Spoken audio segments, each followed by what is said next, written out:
जो बाबर आजम ने आपसे 12 लाख लिया था, एक दफ़ा में लिया था कि बाबर से दोबारा राब्ता हुआ आपका, या आपको कोई ऑफर ऊफर तो नहीं दी? अस्सलाम वालेकुम, नमस्कार। मैं हूं सूरज कुमार। दोस्तों, अहम तरीन आपको एक अपडेट देनी है एक केस के हवाले से, क्योंकि हमारा काम है कि क्रिकेटर और क्रिकेट के हवाले से आपको अपडेट देना।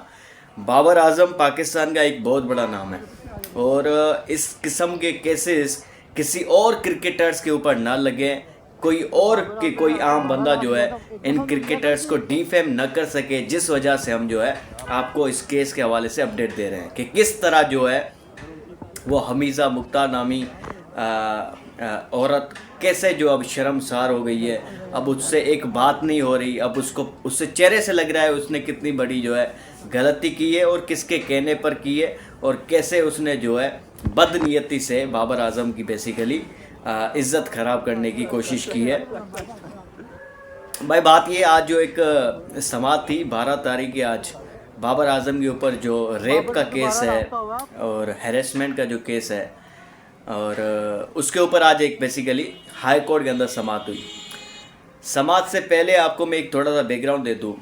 भाई पहले तो इस हमीज़ा मुख्तार नामी औरत ने बाबर आजम के ऊपर जो है सेशन कोर्ट के अंदर केस किया था कि भाई बाबर आजम ने इनको रेप किया है और हरासा किया, और इनके बाबर आजम के साथ बचपन से एक रिलेशनशिप था, और अब जो है शादी की भी कमिटमेंट कर दी थी बाबर आजम ने, लेकिन अब जो है इनको वो धमकियां दे रहे हैं, हरासा कर रहे हैं और रेप भी किया है इसका।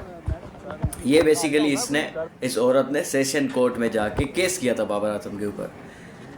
भाई कोई सबूत नहीं, कोई एविडेंस नहीं। उसी सेशन कोर्ट के जज ने जो है FIA को ऑर्डर दे दिया, फेडरल इन्वेस्टिगेशन एजेंसी है पाकिस्तान के अंदर, उनको ऑर्डर दे दिया कि बाबर आजम के ऊपर मुकदमा लगाओ कि एक औरत के ऊपर उसने जो है केस वो रेप किया है, हरासा किया है बगैर किसी एविडेंस के। तो बाबर आजम भी अपने वकील के साथ चले गए हाई कोर्ट के अंदर इस फैसले को चैलेंज करने के लिए। हाई कोर्ट के अंदर अब तक जो है हर समात के अंदर जज पूछता है कि भाई आपके पास कोई एविडेंस है, कोई सबूत है, तो कोई होता नहीं है इनके पास। बात भी नहीं हो रही अब तो इस लड़की से। उस वक्त तो बड़ी बुंगियाँ मार रही थी प्रेस कॉन्फ्रेंस के अंदर बैठ के, लेकिन अब इनसे जो है बात तक नहीं हो रही, आंखें जो है ऊपर नहीं उठ रही शर्म से। इतनी जो है ना बड़ी इसने एक गलती कहे या गुनाह कर दिया है बेसिकली क्योंकि किसी को डिफेम करने के लिए, स्पेशली जब देखें ना आपके सबसे बड़ा सुपरस्टार है बाबर आजम, आप उसको डिफेम करने के लिए गए थे किसी के कहने पर या जैसे भी, लेकिन अल्टीमेटली काला मुंह आपका खुद का हो गया। अल्टीमेटली डिफेम आप खुद हो गई, आपकी कोई इज़्ज़त नहीं रही अब मार्केट में, या मार्केट को छोड़ो, आपकी कोई इज़्ज़त नहीं रही गली मोहल्ले में, सोसाइटी में। मतलब आप किसी और की पगड़ी उछालने के लिए गए थे, आपकी अपनी इज़्ज़त नहीं रही अब। तो ये होता है बेसिकली जब आप जो है बदनीयती से कोई काम करते हैं। अच्छा तमाचा लगा है इस औरत के ऊपर। अभी कोई दूसरा जो है कोई भी शख्स ऐसा सोचेगा नहीं किसी को डिफेम करने के लिए, किसी की इज़्ज़त ख़राब करने के लिए, कभी भी नहीं सोचेगा। जो हशर जो है इस औरत के साथ हो रहा है, हर तरफ से जो है गालियाँ इनके ऊपर, लानतें बरसाई जा रही है, क्योंकि ये एक इसने बहुत बड़ा गुनाह कर दिया। कोई आपके पास सबूत नहीं है, कोई आपके पास एविडेंस नहीं है, फिर भी आप जो है बाबर आजम के ख़िलाफ़ जो है, वो बाबर आजम जो कि बचपन से आपके सामने उनका सारा करियर, वो एक छोटे एक मिडिल क्लास घराने से वो मेहनत करते करते आज जो है पाकिस्तान के बहुत बड़े नाम बने, सुपरस्टार बने।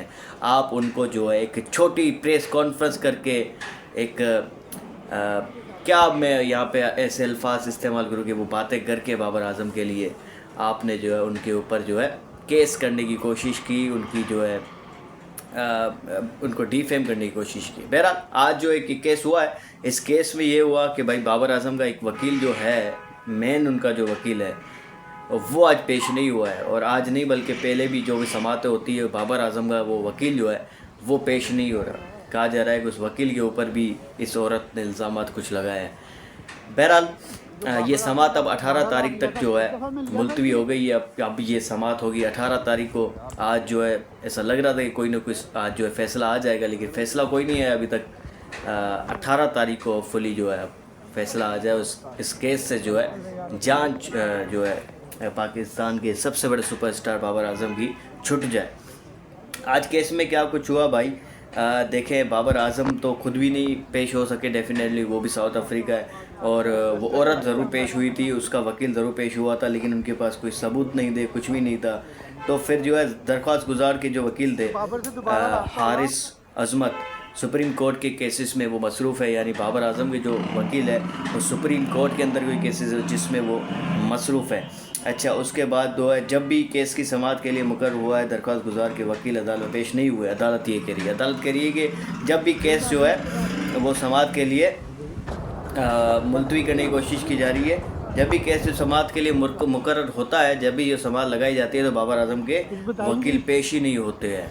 अच्छा, उसके बाद खातून ने ब्लैकमेल करने की कोशिश की है। मौक़िफ़ ये बाबर आजम ने दिया है कि खातून ने मुझे जो है ब्लैकमेल करने की कोशिश की है, मुझ पे जो है इल्ज़ामात लगाए कि उसने बाबर आजम ने उनको ब्लैकमेल किया है, उसके बाद जो उसको हरासा किया है, रेप किया है, ये सारे जो इल्ज़ामात हैं, कोई सबूत नहीं है उनके पास। एडिशनल सेशन जज ने जो है वो बाबर आजम के ऊपर मुकदमा दर्ज करने की हिदायत की थी, जो कि गैर कानूनी है, क्योंकि किसी एविडेंस, किसी सबूत के बगैर आप कैसे किसी के ऊपर जो है मुकदमा दर्ज करने के अहकामात या जो है दे सकते हैं, आप हिदायत दे सकते हैं। तो एडिशनल सेशन जज ने हक़ाइक़ के बरक्स फ़ैसला दिया था। अच्छा, कोई भी हक़ाइक़, ऐसी कोई हकीकत नहीं थी जिसके बरक्स जो है एडिशनल सेशन जज ने फ़ैसला दिया था, जिसके ऊपर जो बाबर आजम ने हाई कोर्ट के अंदर बेसिकली वो फ़ैसला चैलेंज किया है। अब तक जो है समाअतें चल रही है, लेट्स सी क्या होता है, लेकिन उस औरत के पास कोई सबूत नहीं है। उस औरत की शक्ल से, उसकी औरत के अल्फाजों से ऐसा महसूस होता है कि वो सरासर